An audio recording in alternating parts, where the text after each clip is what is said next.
Una conta dei danni causata dal maltempo che in Veneto, secondo una prima stima, ammonterebbe a 100 milioni di euro e oltre. Così il presidente del Veneto, Luca Zaia, chiede al governo il riconoscimento per il nostro territorio dello stato di emergenza nazionale. Per questo ha scritto a Roma al presidente del Consiglio Meloni, al ministro della Protezione Civile e al capo dell'omonimo dipartimento, rispettivamente Musumeci e Curcio.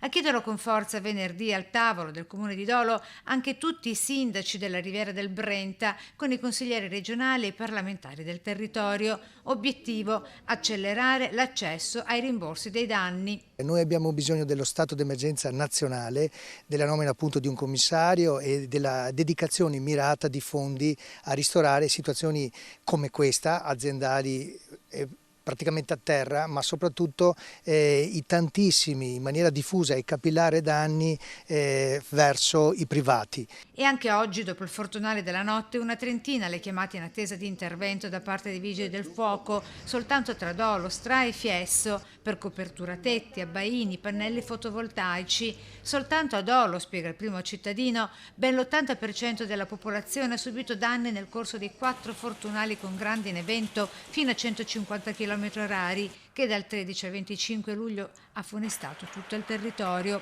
5.200 nuclei familiari colpiti, chi la sola macchina, ma anche il tetto, ma anche gli impianti tecnologici. Ecco, una stima media di 10.000 euro a famiglia, a farla come dire, inferiore possibile, voi capite bene di che cosa stiamo parlando. Sono 53 milioni solo per Dolo per i privati.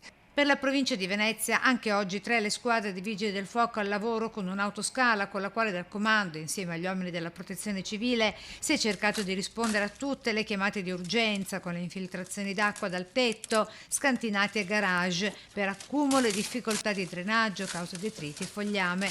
L'appello del primo cittadino di Dolo a chiunque dotato di buona volontà e mezzi possa prestare aiuto concreto. A partire da volontari con utilizzo di droni per monitorare i nostri edifici pubblici, piuttosto che invece a psicologi, piuttosto che invece perché esiste anche un problema psicologico di paura ogni volta che piove, ogni volta che vi è un lampo.